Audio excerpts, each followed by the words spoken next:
Bueno, entonces vamos a hablar del cartel financiero. Finalmente yo creo que ese cartel financiero puede estar haciendo referencia a, o yo creo que es. Vamos a ver cómo se ha hecho históricamente, cómo se ha conformado ese cartel financiero y por qué es que ellos hoy son tan efectivos hoy poniendo sanciones. Hay que ver el secretario del Tesoro de Estados Unidos en este momento que representa a George Soros, cómo se para como un emperador a dictar las sanciones, incluso por encima del presidente, por encima de Donald Trump, se para como un emperador a dictar las sanciones contra Irán. O sea, ese es el representante, digamos, de lo que podría ser el Estado profundo en Estados Unidos. Pero llegamos aquí? ¿Cómo llegamos a ese nivel, digamos, de estar, digamos, es como si el mundo estuviera en manos de un montón de emperadores que no vemos? Todos somos como sometidos, estamos como a, o sea, a escondidas se los ve y se le ve y él es como una especie de emperador. Pero, pero, pues, ¿por qué? Porque este señor se para como un emperador a dictar las sanciones contra Irán o contra Rusia. O sea, ¿cómo llegamos a eso? ¿Cómo llegamos a eso? Entonces yo voy a tratar de explicar cómo ha sido ese proceso en Estados Unidos. Sí, sobre todo tomando la historia de Estados Unidos. A ver, la idea con todos estos videos que yo voy a hacer aquí, donde yo voy a hablar del capital financiero, del cartel del capital financiero. Y eso es una historia, un innombrable, porque miren, cuando yo empecé a hacer la tesis de doctorado, yo me asomé mucho por los lados de todos los libros de Marx y no hablan nada del capital financiero. ¿Cómo se llama? Del Che Guevara yo no conozco nada. O sea, todo lo que estaba haciendo el Citibank en el Caribe, tenía una oficina en La Habana, dominaban todo lo que tenía que ver con la economía de todo el Caribe, y además un dominio a sangre y fuego. Y de eso yo no he conocido relatos del Che Guevara que hablen de eso. O sea, ¿en qué medida? Y hay cartas, que yo les voy a contar aquí cuáles cartas son, donde, por ejemplo, los Barbuk le decían durante la revolución bolchevique, le decían al camarada Trotsky que no se preocupara por los gastos que iban a poner en el banco tal una persona para que estuviera a cargo de todas las necesidades, todo lo que él necesitara. O sea, ellos financiaron a Trotsky. ¿Y Trotsky de qué se encargó? De sacar a Rusia de la Primera Guerra Mundial. ¿Y qué le pasó a Rusia cuando salió de la Primera Guerra Mundial? Tuvo que entregar territorio, entre ellos Ucrania, que era un interés de ellos. O sea, ¿en qué medida ellos han dominado todo lo que tiene que ver con el relato de la izquierda? Entonces esas son cosas con las que uno se encuentra. Entonces yo ahora voy a definir ese cartel primero antes de hablar de la subjetividad, porque hay elementos muy importantes dentro de la subjetividad que es importante para poder entender, por ejemplo, lo que hoy Palantir quiere hacer. Palantir quiere un mundo en guerras y nos están diciendo que ellos quieren matar sobre todo niñas. ¿Por qué? Entonces, esa es otra cosa, pero para poder explicar la subjetividad del 1%, tenemos que saber cómo se conforma ese cartel, que probablemente ese cartel es lo que hoy se llama el estado profundo, que es ese estado profundo que hace referencia a la forma como ellos siempre han actuado, a eso que define Wagner, como que están siempre, es una raza proscrita y subterránea que nadie ve. que nadie ve, sí. Entonces, a partir de que ellos no se dejan ver, es que ellos dominan. Es la psicopatía, esa es la psicopatía. Ese es el psicópata siempre actúa en la sombra, pero es una psicopatía institucionalizada a lo largo de la historia. Bueno, entonces, para poder yo hablar mucho mejor después de la subjetividad del 1%, que es el motivo que me trae a mí todos estos videos, yo voy a hablar primero de la conformación de ese cartel financiero, desde el que hoy dictan las sanciones. A ver, todo este capital financiero es un cartel. Y entonces Scott Bessent, claro, es un cartel que no pasa, que no tiene la norma, digamos, del Consejo de Seguridad de la ONU. Ellos tienen, ellos tienen sus propias leyes y dominan. Y entonces Scott Bessent se para como un emperador a decir cuáles son las sanciones. Y ni siquiera son inteligentes. Uno siempre está esperando que alguno del equipo de Trump diga algo interesante, pero todos dicen las mismas estupideces. Sin embargo, dominan y dictaminan todas las sanciones que ellos quieren. Y eso es lo que los hace tan importantes. Pero ¿cómo llegan ahí? ¿Cierto? Entonces, vamos a mirar en esa pregunta cómo llegan ahí. Vamos a tratar de dilucidar muchos elementos dentro de la historia de de cómo se conforman ellos a través de la historia. Y un poco para entender, porque yo creo que era Clausewitz, que decía que el enemigo hay que entenderlo, hay que comprenderlo, incluso hay que amarlo. Pero eso decía él. O sea, yo creo que hay que tener una muy buena comprensión de ese capital financiero que hoy está dominando el mundo y que domina todas las elecciones de todo el mundo, eh, que hace cosas tan absurdas como lo que acaba de pasar en Colombia, eh, que gana un candidato que es un payaso, que nadie sabe cómo tiene tantos votos Adelardo La Estrella, qué cosa tan horrible.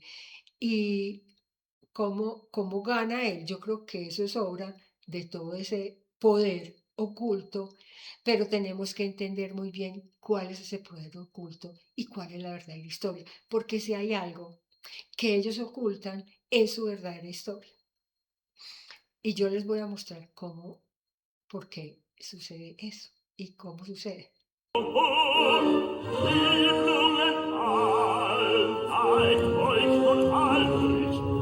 Überall weiten euch zu bewaffnen, du und Rast ist euch zerrotten, wie muss der schaffen, wo nicht hinschaut, wo nicht hingewahrt, seid seine gewählt, untertan seid ihr im Leben. Ho, ho, ho, hört ihn ernaht, des Eblungen Herr.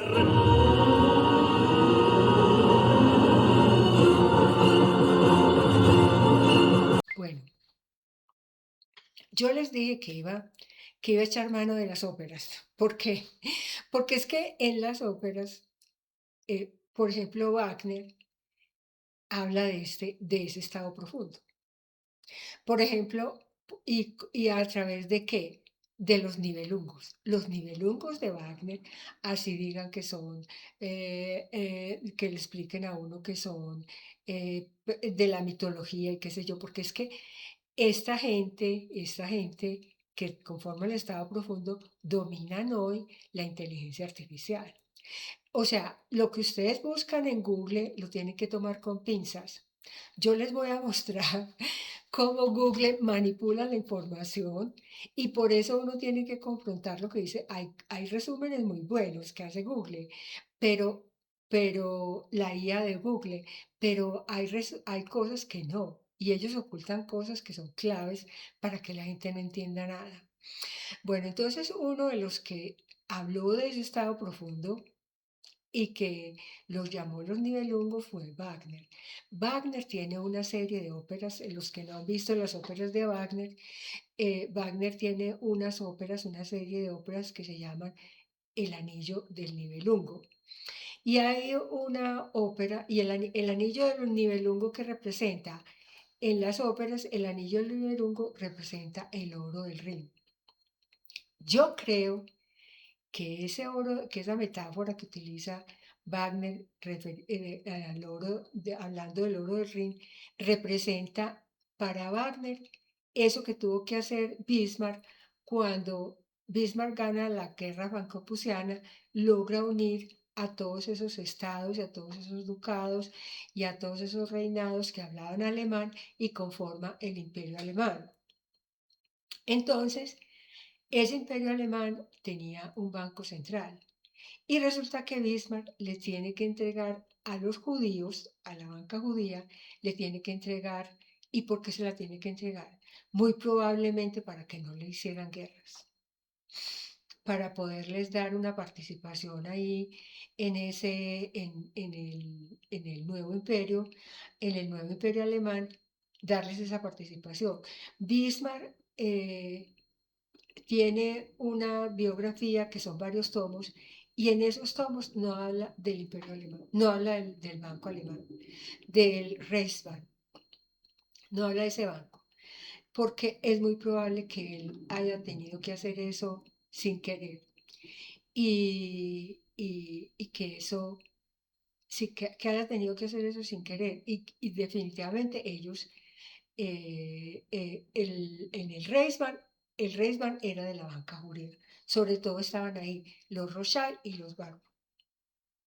Entonces, yo creo que Wagner hace referencia a eso cuando habla del anillo del Nibelungo.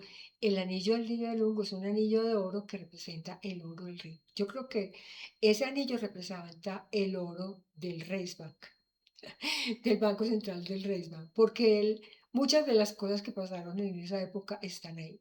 Entonces, esa serie de óperas son muy interesantes, y hay una que es introductoria que se llama El Anillo, el Anillo del Nibelungo, El Oro del Rin. El Anillo del Nibelungo son todas las óperas. Y El Oro del Rin es la ópera introductoria, donde la figura principal es un Nibelungo que se llama Alberic. Y Alberic dice, y están de acuerdo muchos historiadores, en que Alberic representa el oro judío. ¿Qué era el oro judío? El oro judío siempre se caracterizó por eso, por conformar bancos centrales y una moneda única. Entonces, Alberic representa el oro judío.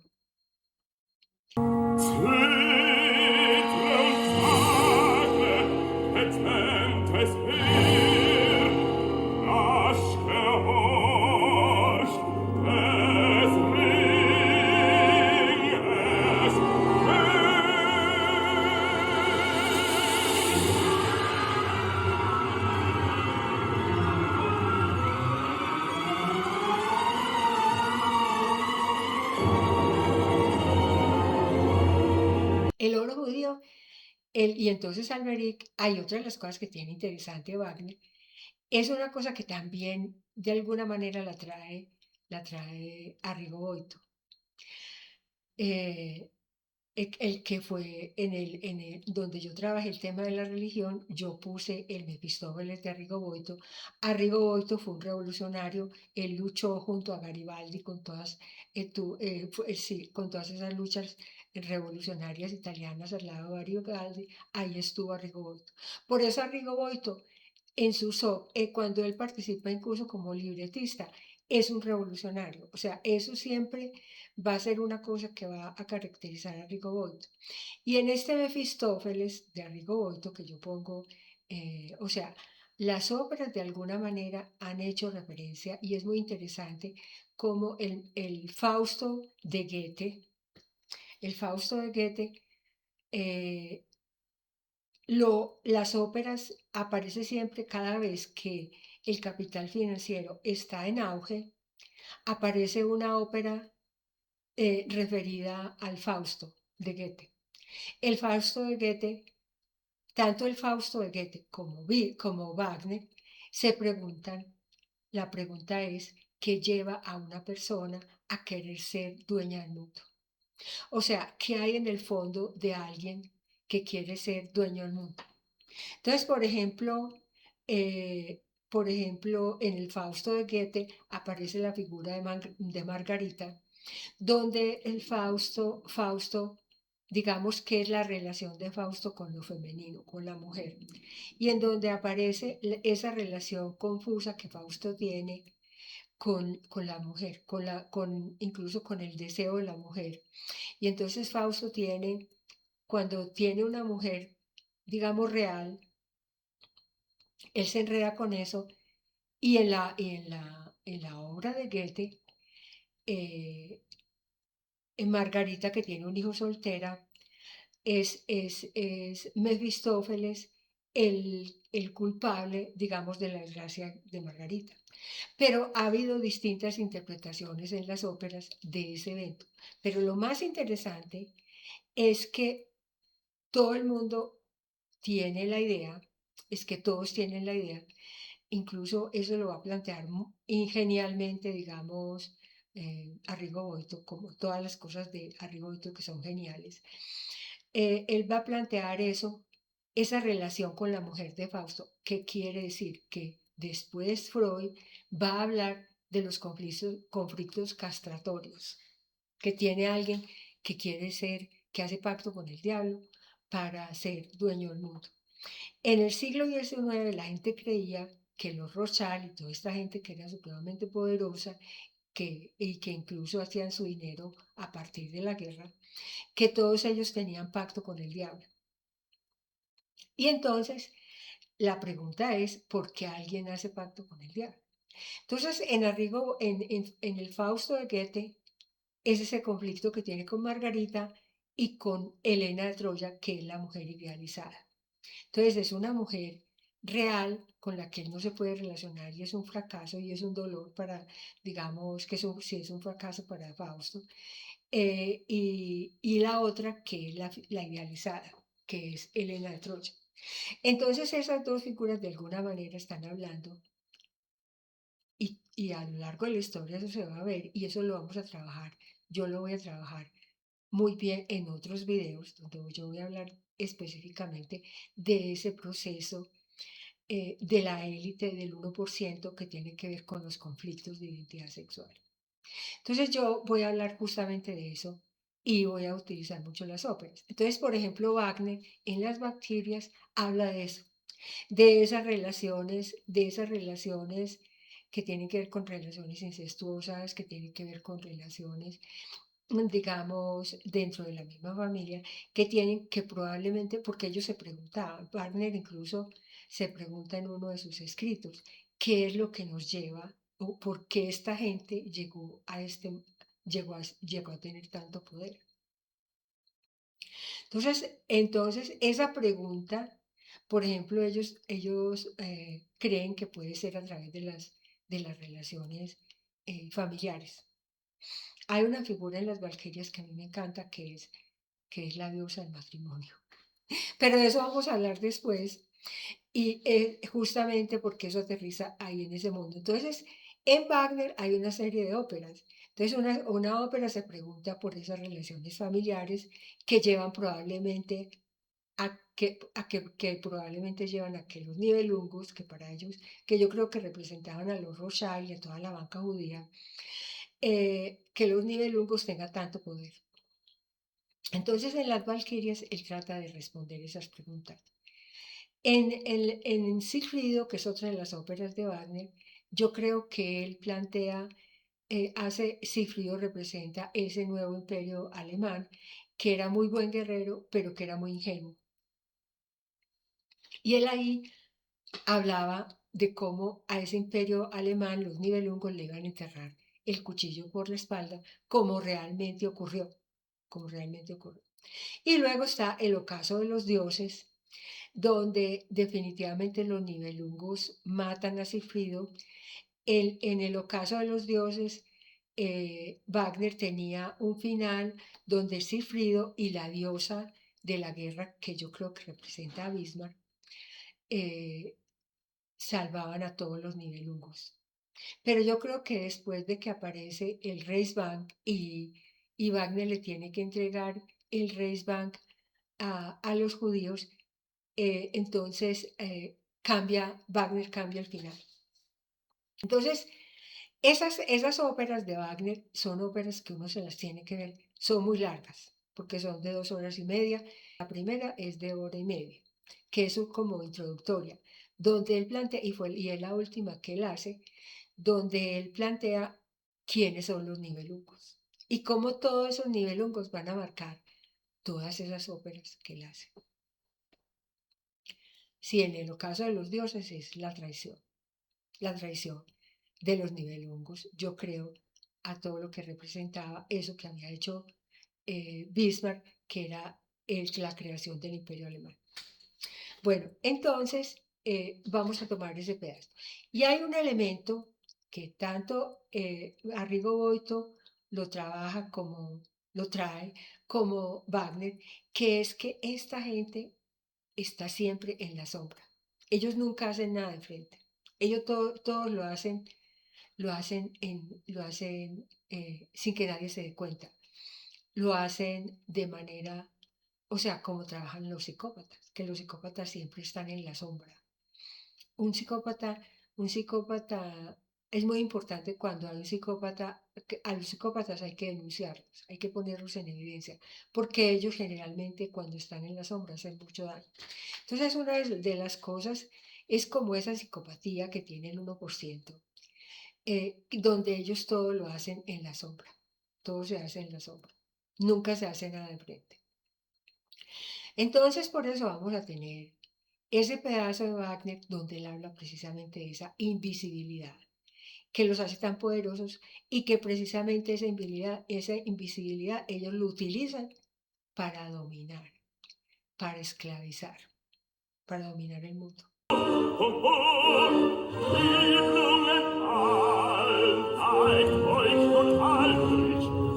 Überall weiten nur euch zu bewaffnen. Und Rast ist euch verrotten. Ihn muss der schaffen, wo nicht ihn schaut, wo nicht ihn gewahrt, seid seine Gewalt. Untertan seid ihr im Lehrwort. Ho, ho, ho, hört ihn ernaht,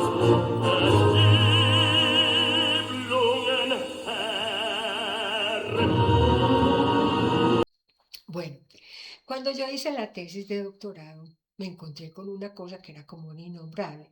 Todo el mundo decía que, que los bancos a imagen y semejanza de la Reserva Federal.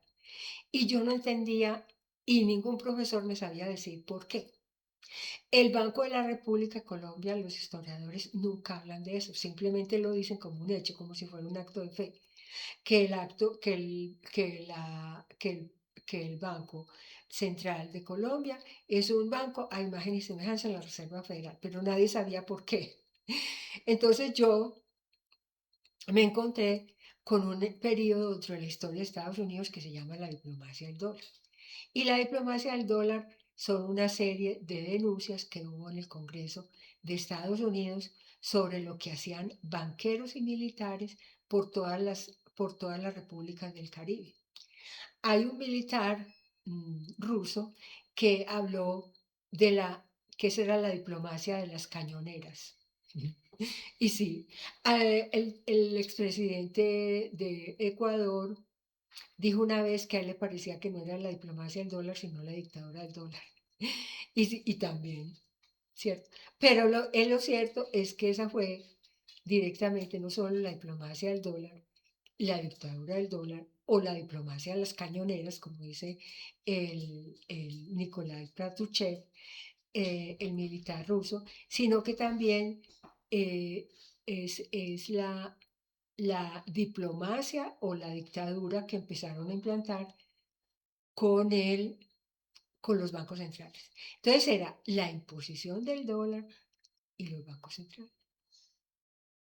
Entonces resulta que hay un elemento dentro de esa diplomacia, o sea, Eso tiene dos etapas, que son, una, desde que Estados Unidos se declara superpotencia y le gana con la Guerra Española Americana, se declara superpotencia y entonces ahí empiezan la conformación de bancos centrales. El primero fue en Cuba, de bancos centrales, y las veces de Banco Central las hacía el Citibank.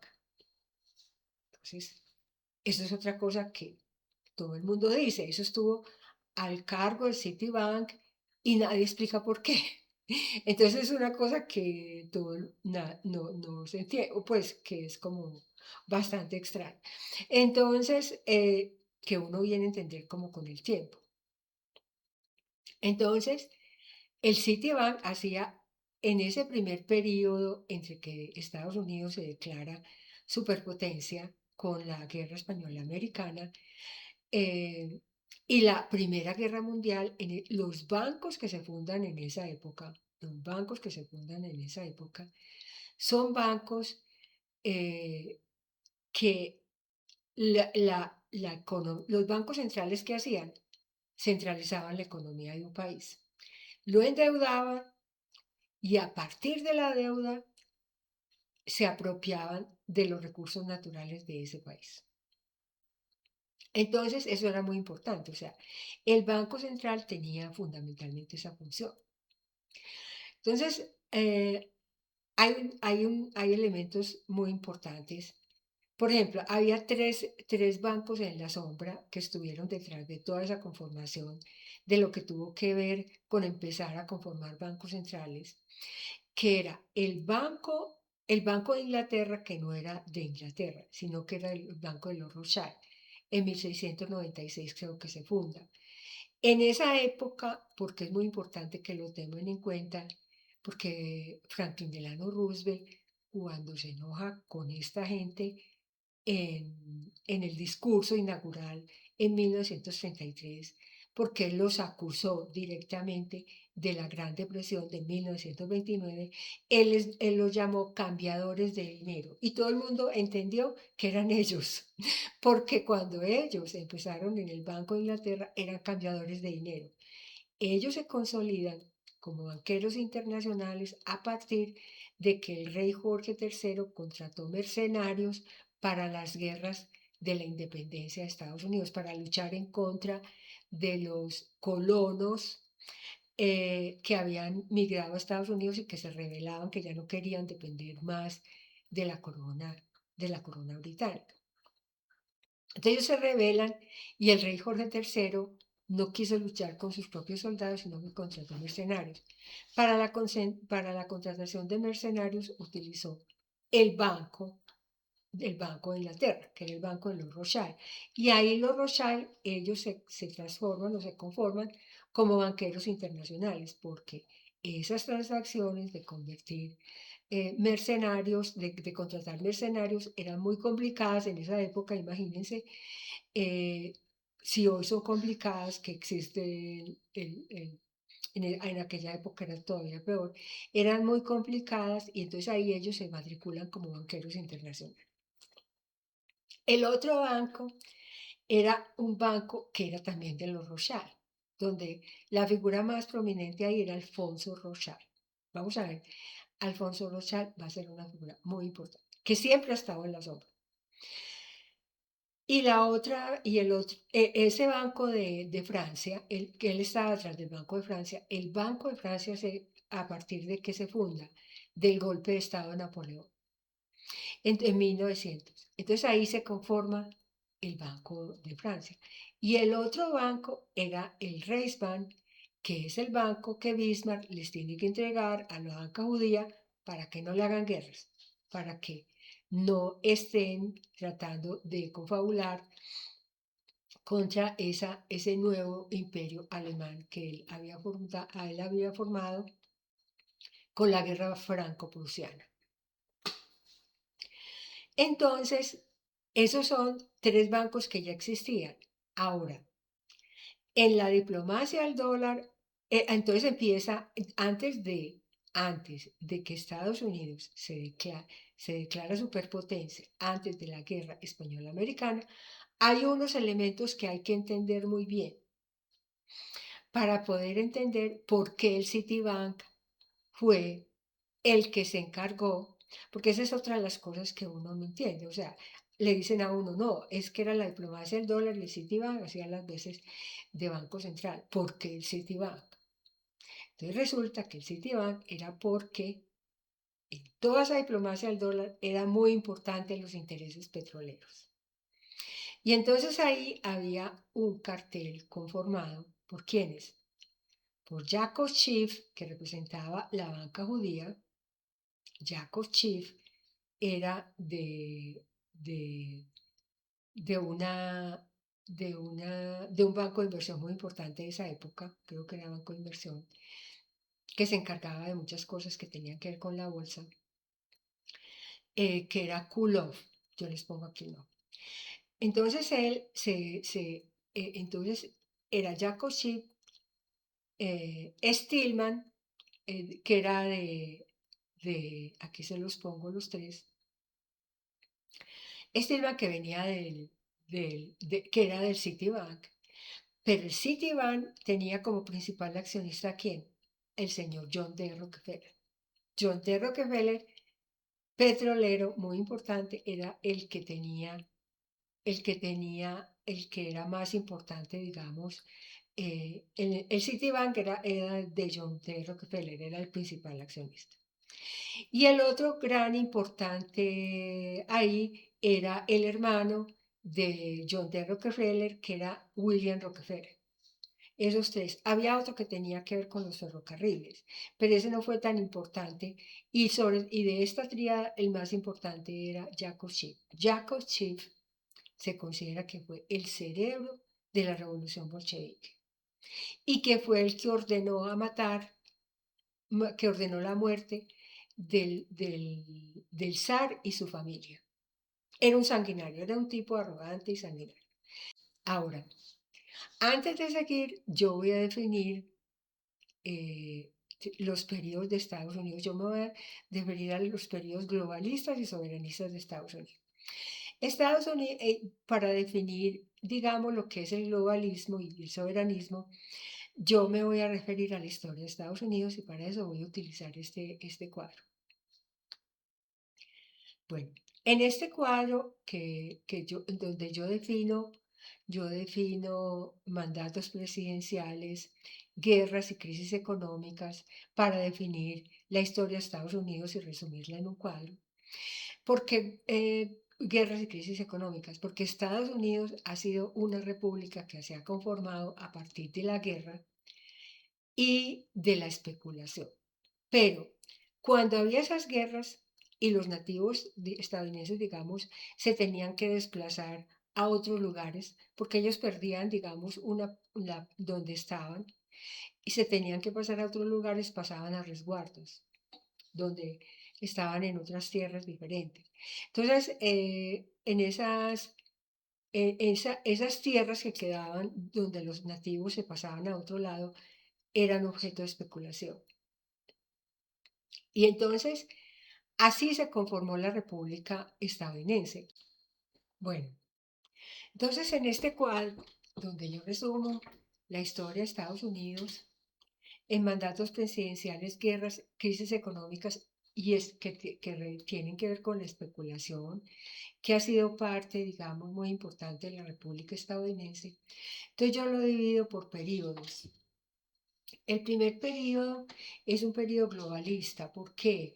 Porque ese periodo estuvo marcado por el control que se ejerció a través del primer banco de Estados Unidos, que es el control o una economía, digamos, marcada por el primer banco de Estados Unidos, que era un banco fundamentalmente dominado por las élites bancarias, como dicen ellos, como decían los colonos estadounidenses, como lo dijo Andrew Jackson, por los bancos súbditos, que eran los bancos europeos, o sea, los Rothschild y todos los que tenían que ver con los Rothschild y además con los Baring Brothers y todos esos que dominaron Estados Unidos a través del primer banco. De eso nos habla Andrew Jackson. Estados Unidos nos habla de esa primera economía globalista de Estados Unidos, que va desde el Congreso Continental hasta que Andrew Jackson veta ese banco, veta el Banco de Estados Unidos.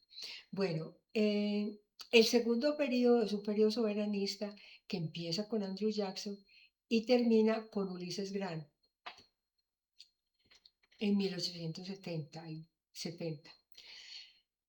Ese periodo fue un periodo, digamos, se caracterizó por una guerra bancaria, donde los bancos soberanos que tenían que ver con los bancos que tenían que ver con el crédito eh, del país, que favorecía, digamos, al país, estaban siempre en pugna con los bancos extranjeros, que obviamente a qué obedecían, a ese cartel que se empezó a conformar con esos tres primeros bancos, que eran bancos europeos, con el Reichsbank, con el Banco de Francia y con el Banco de Inglaterra, sobre todo, con esos tres bancos. Entonces, ahí hubo una pugna, una guerra bancaria entre los bancos de Estados Unidos, bancos que tenían que ver, digamos, con el capital financiero soberano de Estados Unidos y de acuerdo con las necesidades de la República, de la nueva República, en contra de los bancos que utilizaban la República para su propio beneficio. Entonces ahí hubo una guerra bancaria en ese periodo. El segundo periodo es globalista. Ese es un periodo clave dentro de la historia de Estados Unidos. Y ahí es donde vamos ese es el periodo que enmarca o que trae la diplomacia del dólar, la conformación de bancos centrales. O sea, ese es un periodo clave. Ahí se lanza el proyecto del capitalismo corporativo estadounidense. Eso empieza con Ulysses Grant y termina cuando Franklin Delano Roosevelt, en 1933, cuando llega Franklin Delano Roosevelt. ¿Por qué? Porque es Franklin Delano Roosevelt, así como Andrew Jackson los denuncia, Franklin Delano Roosevelt también los denuncia. En su discurso inaugural, cuando él se consolida cuando él en el discurso inaugural como presidente de Estados Unidos. Entonces él ahí también los denuncia. Y él habla ahí de los cambiadores de dinero, que a quién se estaba refiriendo, a los Rothschild. Él los culpó de la Gran Depresión de 1929. Primarily, this is because the rulers of the exchange of mankind's goods have failed through their own stubbornness and their own incompetence, have admitted their failure and have abdicated. Practices of the unscrupulous money changers stand indicted in the court of public opinion, rejected by the hearts and minds of men. True, they have tried, but their efforts have been cast in the pattern of an outworn tradition. They stripped of the lure of profit by which to induce our people to follow their false leadership. They have resorted to exhortation, pleading tearfully for restored confidence. They only know the rules of a generation of self-seekers. They have no vision, and when there is no vision, the people perish. Yes, the money changers have fled from their high seats in the temple of our civilization. We may now restore that temple to the ancient truth.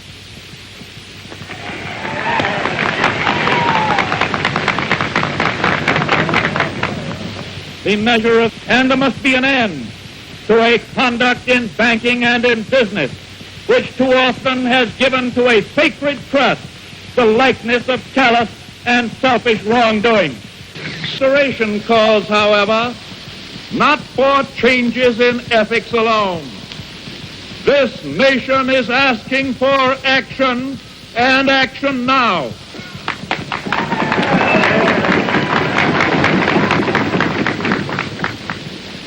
In our progress towards a resumption of work, we require two safeguards against a return of the evils of the old order. There must be a strict supervision of all banking and credit and investments. There must be an end to speculation with other people's money. Los insultó. Y los historiadores de Franklin Delano Roosevelt lo entendieron perfectamente. Entonces ese periodo empieza con Ulysses Grant, que Ulysses Grant definitivamente les ayuda. En la biografía de los Rothschild está muchas veces citado Ulysses Grant porque era uno de los invitados especiales de la Casa Rothschild. Y él hizo todo lo posible para muchas de las cosas para favorecer a los Rothschild. Después empieza el periodo de Franklin Delano Roosevelt en 1933 hasta que llega Ronald Reagan. Ese es un periodo soberanista marcado por las leyes que le impuso Franklin Delano Roosevelt junto con Joseph Kennedy. Esas leyes fueron muy importantes y vamos a ver cómo ese es el periodo que menos crisis económicas tiene, en el que menos crisis económicas tiene Estados Unidos. Y el último periodo, que empieza con Ronald Reagan hasta hoy. El primer periodo de Donald Trump fue un periodo soberanista. No sabemos qué fue lo que le pasó finalmente en el camino de Donald Trump, que se volvió completamente globalista. Y el peor, yo diría que todo el presidente globalista, Donald Trump, desafortunadamente se ha conformado como el peor presidente, digo yo. Bueno, Biden también fue horrible, pero bueno. Entonces, esos periodos son los que, entonces nos vamos a referir para hablar de este periodo crucial donde definitivamente fue muy importante para todo lo que tuvo que ver con la conformación del Estado profundo en Estados Unidos, de lo que hoy llamamos Estado profundo, que no es sino el periodo del capitalismo corporativo. Entonces, vamos a ver cómo la herramienta del Banco Central Independiente es una herramienta muy importante para este cartel, para el cartel del capital financiero. Y ahí es donde ellos empiezan mucho más a elaborar, digamos, ese dominio que ellos tienen en el mundo. Entonces yo les decía que cuando uno estudia, digamos, todos esos bancos que se empiezan a conformar después de la Guerra Española-Americana, entre la Guerra Española-Americana y la Primera Guerra Mundial, que todos estaban al lado del Citibank, que era el Citibank el que hacía los vasos del Banco Central. Inclusive el Citibank llegó a tener una oficina en La Habana, donde desde ahí dominaba toda la economía, todas las economías del Caribe, de las islas del Caribe. Entonces, ahora, ¿por qué el Citibank? Resulta que John D. Rockefeller, como yo les dije ahora, era el dueño, casi que el dueño del Citibank. El historiador de John D. Rockefeller dice que John D. Rockefeller no se daba cuenta de las cosas que el Citibank estaba haciendo. Imposible. Imposible que no se diera cuenta porque eran cosas horribles. Pero el que estaba en el Citibank era un señor Stillman, que trabajó de la mano con Jacob Schiff, que yo les dije que representaba la banca judía. Ellos dos. ¿Y por qué? Porque habían intereses petroleros. Era muy importante en esa época los intereses petroleros.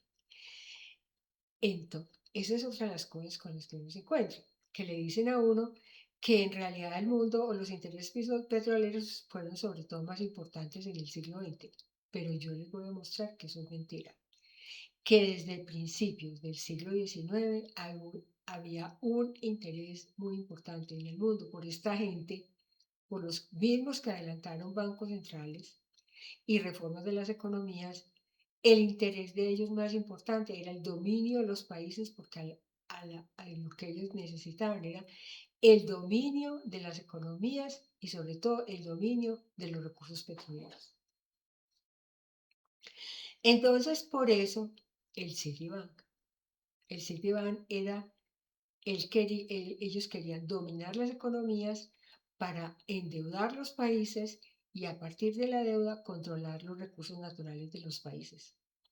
Y por ahí derecho ellos iban haciendo exploraciones para saber dónde había petróleo.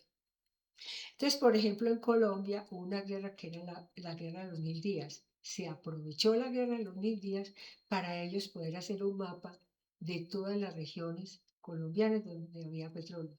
Los colombianos ni siquiera habían aterrizado, digamos, en la importancia del petróleo. Y ya ellos sabían, en 1913, un periódico, El Espectador, publicó un mapa. Yo se los pongo aquí y en ese mapa estaba horrorizada toda la clase política, toda la élite colombiana, porque esta gente ya tenía mapeada todo el país y donde había más petróleo, donde había menos petróleo. Es más, cuando hay una cosa muy interesante dentro de la historia colombiana, y es que la guerra de los 1000 días, por ejemplo, con la guerra de los 1000 días, el New York Times siguió esa guerra todo el tiempo. Y la mayoría de los historiadores que hablan, o sea, los historiadores más importantes de la guerra de los 1000 días en Colombia son estadounidenses. Casi no hay colombianos. Los más importantes son estadounidenses. Ellos vienen y nos cuentan la historia.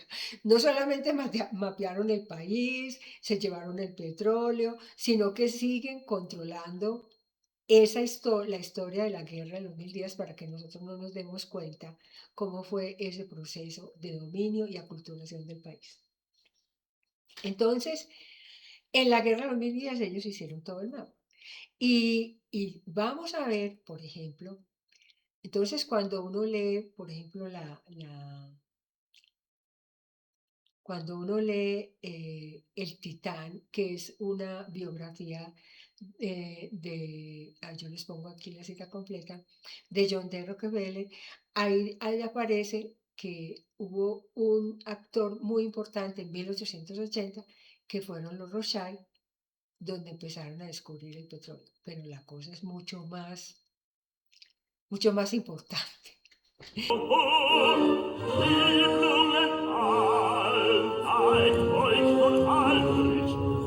Überall weit nur euch zu bewaffnen, du und Rast ist euch zerrotten. Ihn muss der schaffen, wo nicht hinschaut, wo nicht hingewahrt, sein Sagen gewählt, untertan.